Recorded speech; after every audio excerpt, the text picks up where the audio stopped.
Kaspa azahora adakura bamucungisha abajanti. Janti nawe twaje gusanga nawe wari ukuvuga yivuguruza.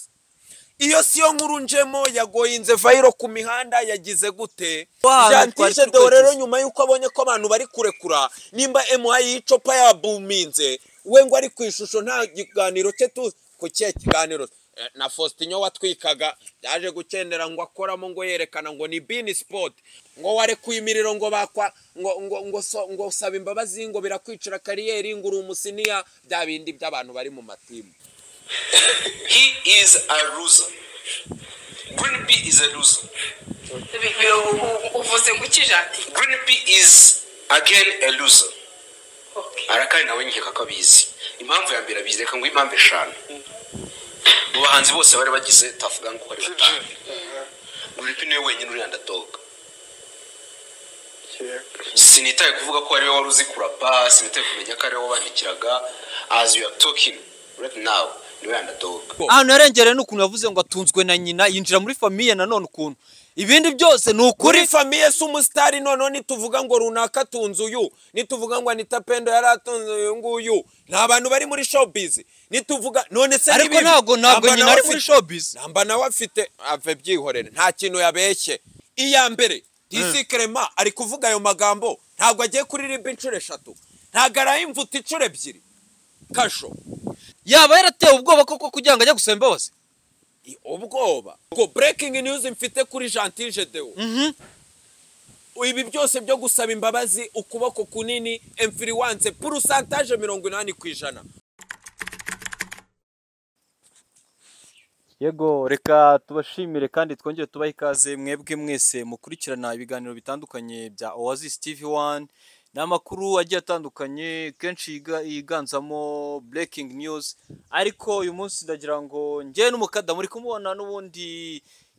harimo ara scrolling abura hari ibintu byinshi arimo aregeranya umukada umeze ute no kuri ndashima Imana yego nagira ngo utangire usuza abanyarwanda ubwira weekend se yifashe gute bimeze bite bo ndashima Imana ibyari byo byose weekend yanjye mba nkurikirana amakuru nta kindi kintu na makuru gusa ibyo niberamo aho mba ndi hose niyo ngiye kuryama ndarane kuteri mu matwi mba mfite utuntu ndi kugenda numva nkurikirana nibwo buzima bwanjye. Yego reka dutangire dusuhuza abantu badukurikira bari mu bice bitandukanye by'igihugu mu burasirazuba amajyepfo amajyaruguru ndetse no mu mujyi wa Kigali ni burengera bwaryo aha ndi wanje iburengerazuba ago bazi byaba oya turabizi sha iterambere tambarare wabonye ko Karongi yabaze kuba umujyi wunganira Kigali kareka buriya mu bukerarugendo Karongi Musanze n'ahantu hitwa Rubavu buriya rero Karongi bitewe na bwa bwato bwa Kasamutwe wabonye ko ubwato bwasigaye mu ntambara y'isi n'ubw'Abadage bwamaze kuboneka bucube twigendere wantamitse ya minota 5 yanjye yambere yego bawitonze ndaje ndakwinjizamo neza cyane ariko reka dushimire n'abantu bari hanze y'u Rwanda aho twita ibwota amasimbi dukurikirana cyane tubashimire ndetse dushishikarize n'abatarakora subscribe kugira ngo dukomeze twimanura imiriro n'umukada ni mucambuzi n'ubundi nk'ibisanzwe reka dutangire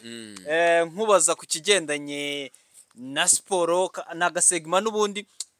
dusanzwe dusa naho dutangiriraho ariko ndakubaza muri kino cyumweru hagati mu cyumweru ikipe zaragaritswe ikipe yawe ya Visit Rwanda ngo bayikubite hareba inzega iyo ngiyo ibwota amasimbi yego kudahera kuri Gasogi na boss wacu Shakeneza Gasogi nayo ibigaritsa aperi yabwira ati nundi munsi mu gikombe cy'amahoro ibirayisezereye kuri penalty uwitwa Victor Mbawoma n'igihunga cyinshi avanye mu mvune abatanze ikipe anzika wamfurawe yego urakoze cyane ninjiye muri ya minota yanjye nkunda ninjiramo mpinda umuriro kuko siporo n'ubuzima mbamo donido mba ndimanura ebana ni ibintu nkunda kabisa mucambo ujya umbabarira umpa iminota 5 yanjye wishimye. Ubwo rero mereye muri match twabonye muri kimwe cya kane ndetse turi kubona match ikomeye hagati ya APR agapingane ndetse tubona KNC ariko abantu bavuga ngo ni ibisanzwe kuba yaza akavuga bavuga ngo ni umujyo we ni umurongo we nawe akeneye gucuruza izo nkuru twarazikora baze kuri stade yego ariko uyu akaba atari rimwe ahonze Kiyovu ya Juvenal sirimwe ahonze Reyo haba muri championnat haba mu cyamahoro akabigwaho ariko bikaba rimwe abandi bagakubita ariko koko ni rwo rwego rwe ariko kuza akaba best challenger kuri uru rwego ni ibintu yashimiwe. Ibyo bintu turabibona kuri match ikintu cyagarutsweho rero nyuma ngendagira ngo nivugire Pavel Nzira ngaruke kuri Dauda aba nabagaridiye bari ku rundi rwego forget abo bambaho mani biki nge nsobanure ngo bashaye bobo ngo nso reka Dauda aryama akora ibara Pavel Nzira wakwemo save muri match incure ebyiri ku buryo Gasogi ari kuba yarangije APR nyamukandagira sha KNC rero ndagira ngo ngaruke kudukeregesho twanyeganyeje imbuga nkoranyambaga nyine nyuma ya match urabona ko hagaragaye ahaguruka yerekana ibi bimenyetso ariko akora ikimenyetso cyo gushinyika abantu agiye muri interview aravuga ati nyabuneka nanjye nimba mbakubise fande nanjye nimunkoreraga koridoro nkatambukemo ibyo yari yabisabye n'ubundi kuri RB mu kiganiro ari kumwe n'abarigana abantu se bumvaga aribyo bumvaga atari ukwitereka se ya KNC uziko iyi champion iri gutangira yabaga ari kuri rimwe kabiri ibintu za APR ziri muri za champion zirigana zaki sinamenye ikimukubise sha yego twigendere ibyo ni ibisigisigi byasigaye abafana bareyo bakomera amashyi ikipe yitwa Gasogi igomba guhura na Polisi Bugesera igomba guhura na Reyo urabona ko byaba ari ibintu biryoshye tubonye finali ya Gasogi na Bugesera ariko biragoye Reyo aha niho honyine isigaranya amahirwe nta gitutu gutakaza Ruvumbu Joaquim Ojera barwatubyaye muhireke varaheki ikipe turaza kubireba twigendere rero yego ubwo nabafana bariyo bari bishimye nyine na KNC wongeye kwikomanga ndetse abantu bateranaga amagambo barimo Samu Karenzi basoza ku matweet space bavuga ngo twebwe nibi twavugaga tuvuga ngo sidushaka ko KNC asesa ikipe nibi twavugaga twajyanye na duhondera umukeba twamanutse muri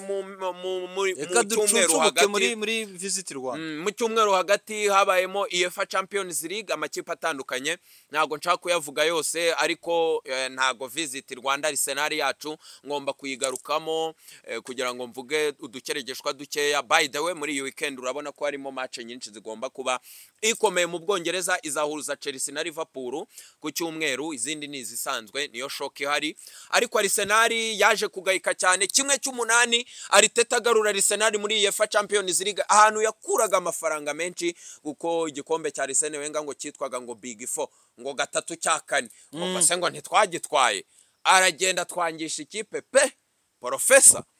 Arteta ararwanye agaruye ikipe kimwe cy'umunani agiye muri Porto agiye muri Portugal Stadio do Dragao ariko aha hantu harakawe ubwo yari FC Porto ari na Sporting Lisbon kwa CR7 urumva yari amakipe yarahanganye ariko twibuke ko back in the days Benfica yo yari hejuru ntimubone izimye gutya bajya Dragao barangije babacurikira ikibuga nabonaga bakonsesa aho banyuranamo nabamone mbona ba Pepe babasaza mbega ikipe yaduteye ubwoba ye baba we kipe yakubisa Arsenal yishyushya amatwi Arsenal yari yishimiye ko Thomas Partey yagarutse yari yishimiye yuko yagarutse mu myitozo abo ba Kivioro bari bamerewe nabaho ku mpande bagaragaje urwego ruri hasi Bukayo Saka wari mu mpera z'icyumweru gishize nayo nabivuze wanditse amateka nk'aya Mohamed Salah hejuru y'ibitego 40 hejuru ya assist 30 urabona ko ari ibintu byiza nta wundi mukinnyi w'umuwinga wari warabikoze Arsenal iragayika baravuga ngo amafaranga yacu barayahombeje indi nkuru rero iri gucicikana ni inkuru ivuga ngo Bayern Munich yamaze gusezerera umutoza wayo Thomas Tuchel ndetse agomba kugenda ku mpera z'umwaka kugira ngo bazane Xabi Alonso ni uri kuvugwa Bayern Leverkusen ntiratsindwa na rimwe urumva rero nyuma yo gutera uw'inyuma Liverpool Jurgen Klopp bavuga ngo Klopp uyu mwaka nurangira azagenda azasimburwa nande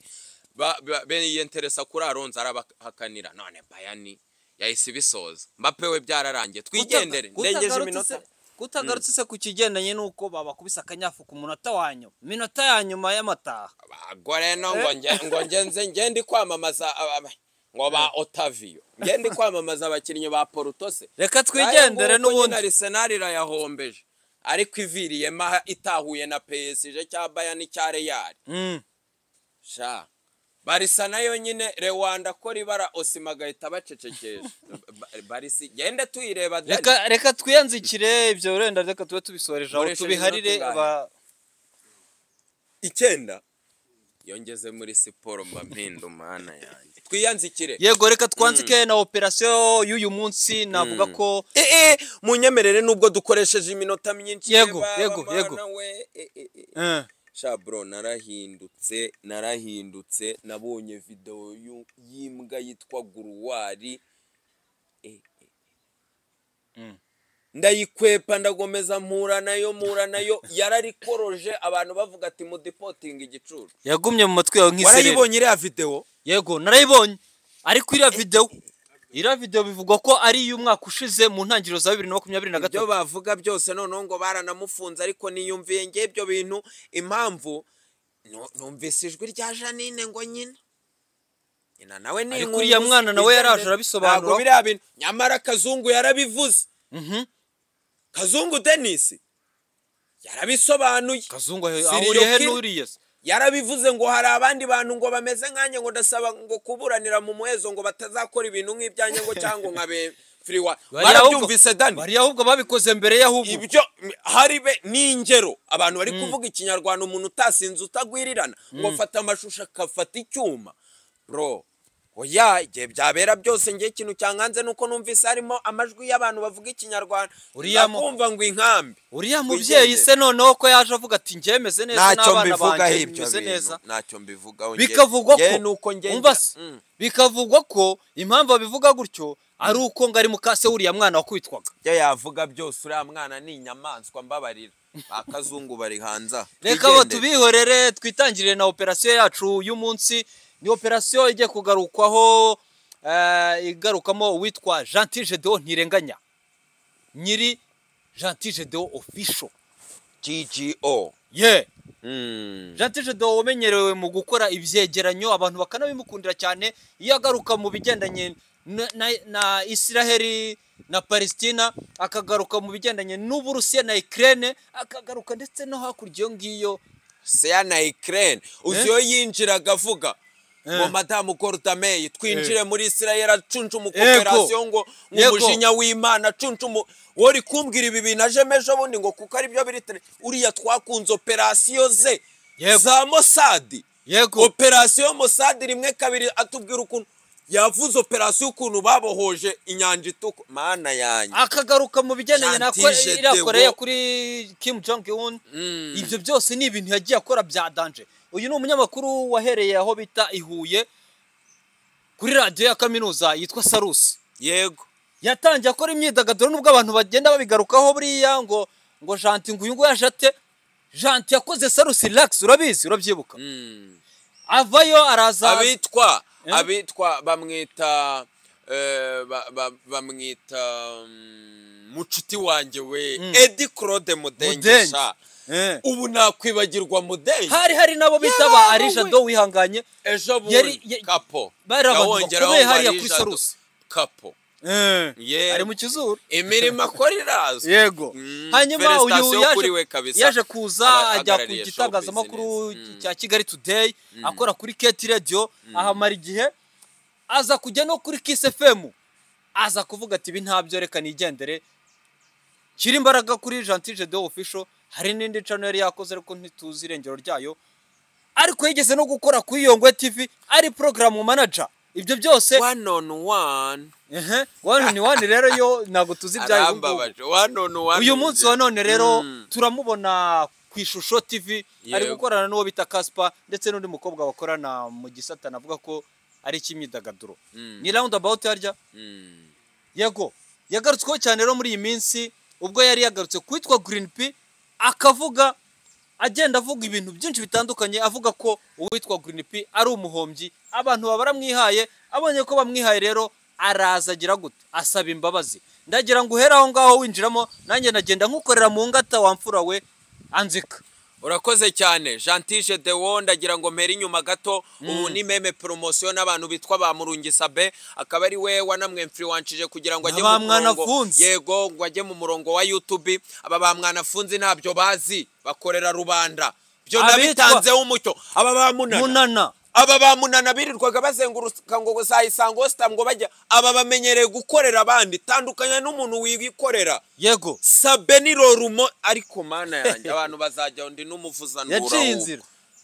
ewe we nawe uranzamura nuko nazamuraga intasi Mpere inyuma kujya umwumve ko yaje arazenguruka akorera abantu ndetse ageraho ashinga igitangaza makuru cye atangira cyitwa ngo nta nubwo cyitwaga Gentile Deo cyitwaga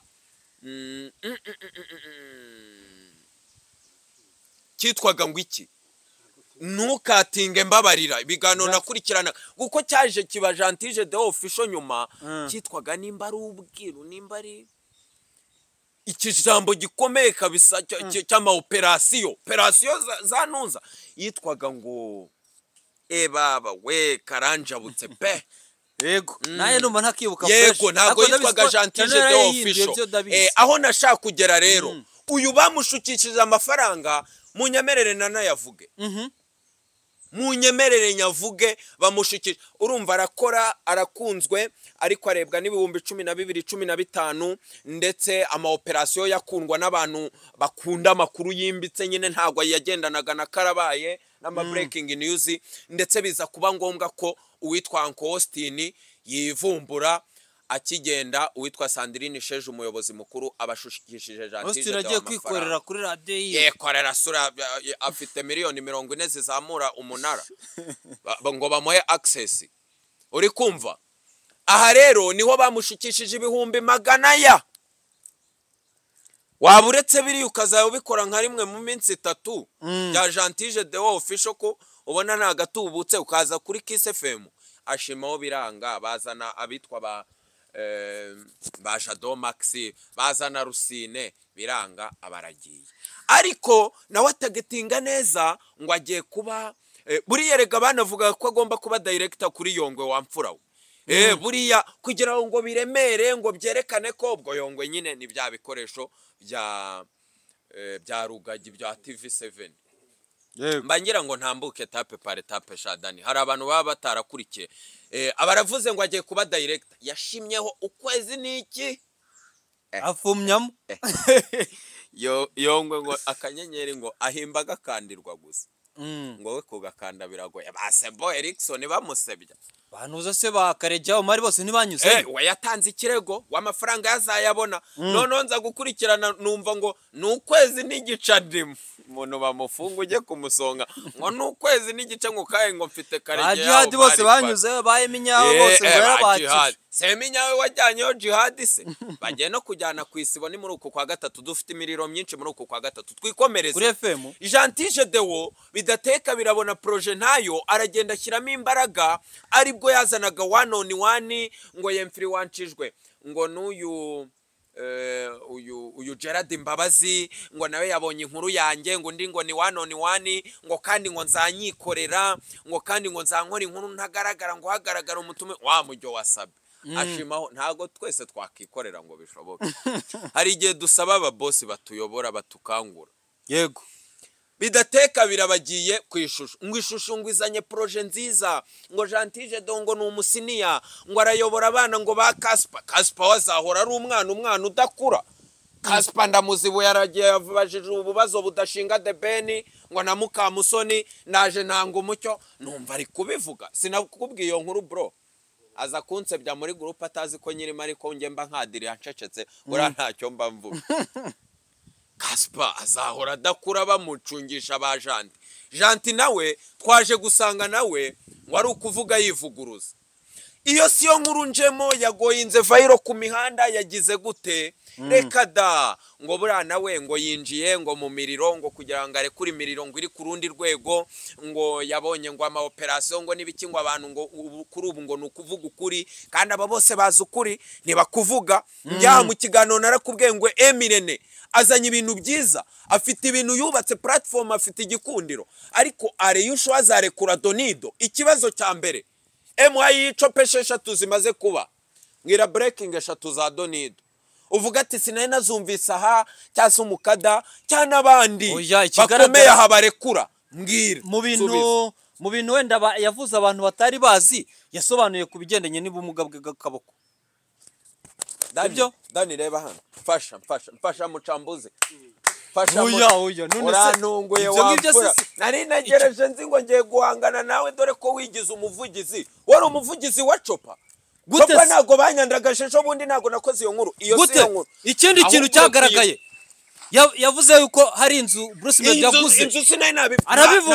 abivuga hari inkuru imaze iminsi 4 wari umaze iminsi icyo mbivugiye sibyo icyo mbivugiye wamfura icyo nicyo yego hanyuma ibindi byagenda avuga nukugaruka kuri ngo Chrisizi ngari kuri setting ari gushutinga yego ni ibintu biba byagarutse abantu bose babibona nta Donido azavuga mu gihe twe turi gushaka gukora breakthrough hari amakuru batavuga y'inshuti zabo twe turaza tuyavuge kandi twe tuvuga amakuru y'imihanda na breaking news niyo murongo wa Oasis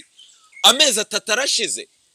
uri kumva mucambuzi yego ndakumva ndabisobanura ubirene wabona yaravuze ati nk'ubu bwana ariko twereke facts tujye tuvuga facts nitukaze ngo dusebye tuze tuminimiza abantu nyemera rukomeze yego umujyo w'ahantu twatise do rero nyuma yuko abonye ko abantu bari kurekura nimba MY Chopa yabuminze we ngo ari kwishusho nta kiganiro cye tu ku cye kiganiro na Faustinho watwikaga yaje gukendera ngo akoramo ngo yerekana ngo ni Bean Sport ngo ariko ngo DSTV ngo nayo ngo igenda ngo yerekana ubusesenguzi ikoramo ntiyakendereye Faustinho simbigarukaho ari hiti ubu video bwe bwose bwirirwaga bucicikana nka za misaza ayasigara umuraperi Gentile de nawe ngo yamaze kwijandika mu bintu by'imiriro iyihe miriro yarekuye imiriro yarekuye kuri Green P ikindi bazo nuko yaje akivuguruza ariko mu byukuri n'ubundi bintu yari yavuze byari byo kwivuguruza nta kibazo nanjye nzaza mvuga makuru nindangiza mvuge facts nimara kuvuga facts nihagira numbaza nzimwereke uri kumva ariko umuntu ashaka kugukandira akanyenyera akavuga ati wasibye wamfura we nk'iyi content nagigira kakanyenyeri kararyoha wamfura we ariko twe dukora amakuru kugira ngo abe legacy abibigwi nababwiye ko ntazaza nihuta ngo ndekura amakuru reka nzitonda ariko ngiye nta nkuru ntazazanamo breaking news iyi nkuru nkuko mucambuzi yatangiye ababeshya rero ngo mfite breaking news nayo mfite nta breaking navuze barabyumva ubwo ndabivuze mu kiganiro keretse Dani nabikuramo navuze ko tujye tubigarukaho ahubwo ikintu nje gukora nje kwirata none se ko mbabwira abanyarwanda ngo banshyigikire bro mbabarira wumva ibintu Gentile do byamukozeho akabona yataye baba basabe bakavuga ati wakize kuri 1-on-1 nyamara reka abana bashyushye nubwo ari kumwe n'abadakura bo bakasipanye ngo bahora ngo kwibere ngo bacungira hafi uriya we yabazaga nta kintu nukuzunguzo koza abanyamakuru nyine bamwe badusebya abandi baduhesha ikuzo aho baskovi abamanuka muri za Rwanda de hatwe tuvuga ati nta wamenye ndabeke se wamfura we oya nibyo nje kugira nte nabivuze kuri MY Chopa mbivuga ukuntu atari ubwa mbere umuntu mukuru yaba gukotinze Gentile do twavuganye yamaze kumbwira ati mu kiganiro umukada wamfura we nge nanatungu yabivuze kwitereka mfite chat Dani ndazimu nje kubyumvisha abanyarwanda na chat turazishyiramo nje kwirata ngo breaking se y'ibintu bigiye kumara iminsi 5 bibaye ndavuga ngo warekuye imiriro ngo bakwa ngo saba imbabazi ngo birakwicira kariyeri ngo uri umusiniya bya bindi by'abantu bari mu matimu ngo warengereye munyumvira aha reka dutangirane nayo majwi aha ngaha tugiye kumva amajwi umva He is a loser. Green P is a loser. uvuze ngo iki Gentile Green P is again a loser. Arakari nawe nkeka ko abizi. Impamvu ya mbere abizi reka ngo impamvu eshanu. Mu bahanzi bose bari bagize Tuff Gang ko ari batanu. Green P niwe wenyine uri underdog. Sinitaye kuvuga ko ariwe wari uzi kurapa, sinitaye kumenya ko ariwe wabandikiraga. As you are talking right now, niwe underdog. Uri kumva Mucambu impamvu nanjye nkina ya majwi arazwa abantu barayumvise yego atangira zibura Green P avuga ukuntu ari loser ngo ari imbobo ngo ari ufite ubuzima bubi ngo compared mu muryango we ngo no muri Tuff Gang yose ngo ari nawe wasigaye inyuma avuga ibintu byinshi ngewe yarekuye iki ngo imiriro muri ibintu yavuze niye breaking news wumvise ahantu yarengereye ibintu byose ngiye nemeranye nawe ahantu yarengereye n'ukuntu yavuze ngo atunzwe na nyina yinjira muri famille nanone ukuntu ibindi byose ni ukuri famille sumustar none nituvuga ngo runaka tunzu uyu nituvuga ngo Anita Pendo yaratunze uyu nguyu nta bantu bari muri showbiz nituvuga none se ariko ntago nyina ari muri showbiz namba nawe afite ave byihorere nta kintu yabeshye turebe nimba yitunze turebe nimba Jack B Rugamba ataramumenenganyishije kwirebero turebe akoga turebe ko The Ben yamuhaye agaciro se narabivuze muri operation operation nakoze part 2 iya mbere imaze ibyumweru bibiri iya kabiri imaze icyumweru kirenga reka mbumvishe n'amasegonda bose bya transit aragenda indege musiga Dubai ibintu batateguye kuko yagombaga kuwaruhukira akahamara igihe kuko hano mu Rwanda ibyangombwa byari byagoranye avuga ngo ningera Dubai ho bizoroha ndakubita amezi 3 mbona ibyangombwa nkomeze muri Leta Zunze Ubumwe za Amerika siko byagenze gute kakageso ka Green P karakomeje asanzwe aziho yenda ntitubyinjiremo gakomeje akwama nta byangombwa afite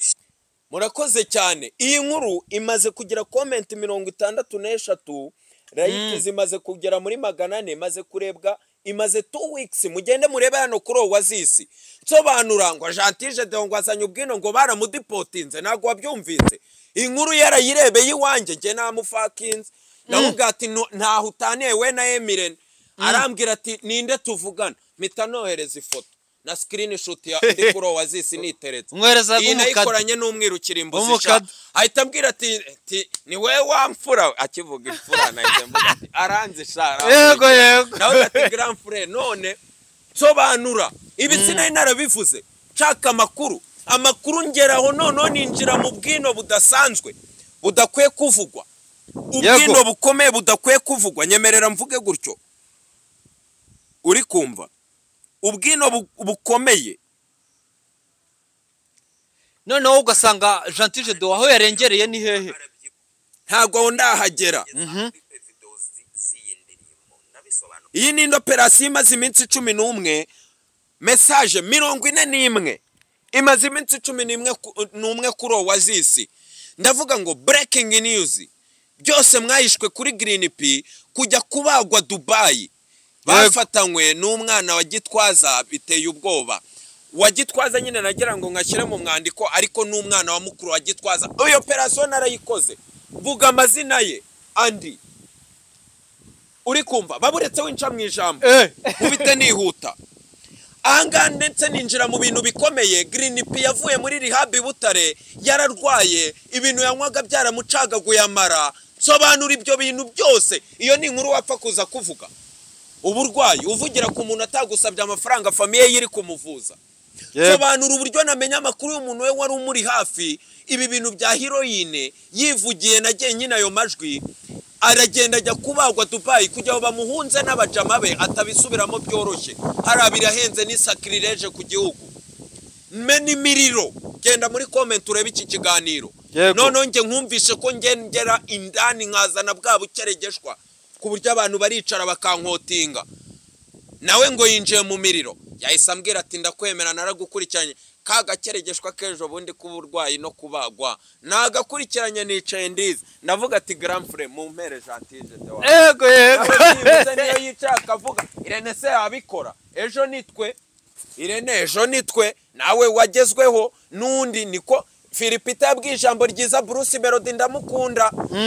ndavuga aramubwira ati Bruce urarenze uri uwa mbere. Ni muri cyagiye hasohotse amajwi ngo bamede ngo nabanebe, aravuga ati irate urarenze, ahubwo menya kuri icyo ari igihe cyawe ukitwaremo neza, hari n'abandi bari bakurenze bagiye, iki ni igihe cyawe nawe ejo uzagenda haza abandi. Emirene rero ndi kure kuri Miriro, abandi bantu bose batandukanye. Iyo umuntu nk'uyu w'umusiniya Mucambuzi yego ndi gutanga credit, ndi kwitereka, nagira ngo ako gaserengo ati wamfora none man uzi operation kuntu yanduhije. Mamagara Arsene munyemerere muvuge, Arsene ndamuhamagara Dubai, menya ayo ma hopitali uko ndavuga ati nibikira utu nimpamagazwa nzerekana umuceri wose.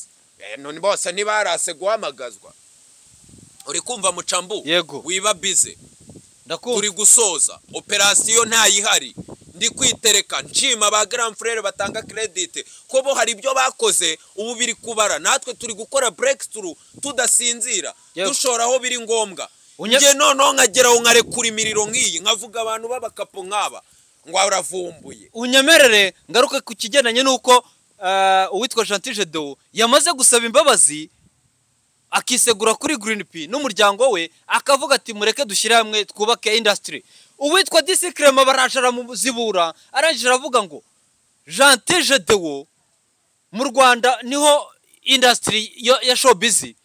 niho iteshwa agaciro bigeze aha ngaha ku buryo byoroshye gutera umuntu ubwoba. DC Clement Gentil Gedeon ati urantengushe,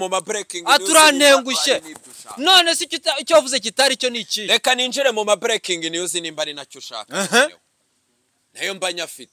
iya mbere. DC Clement ari kuvuga ayo magambo ntabwo agiye kuririmba inshuro 3, ntabwo arayimvuta inshuro 2 kasho. Nagira ngo baburetse ubwo ninjiye ngo teshwa agaciro. None oya akabazo nashaka kubaza ngewe, yaba yaratewe ubwoba koko kugira ngo ajye gusaba imbabazi?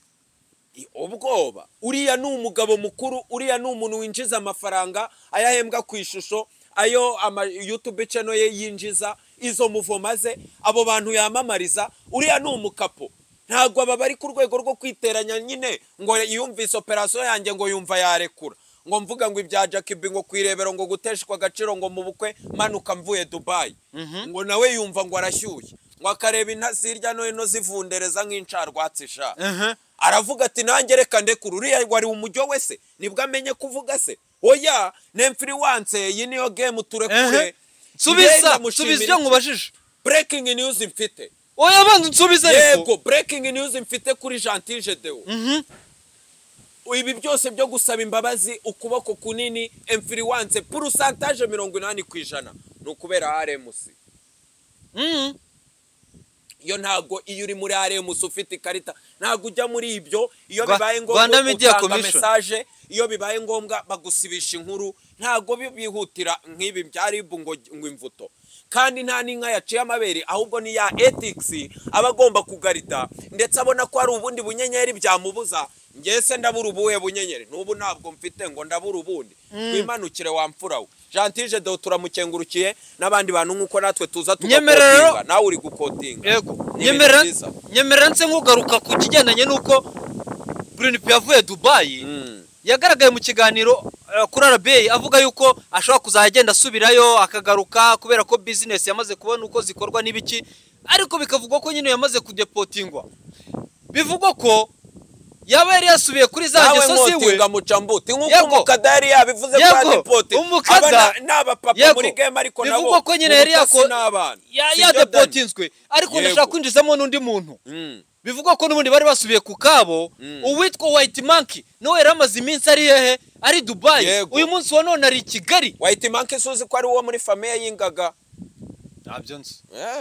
White Monkey rero yagarutse Kigali, abantu benshi ni banabizi. Uyu munsi wa none amaze gukora yipindirimbe 6 agiye gusohora.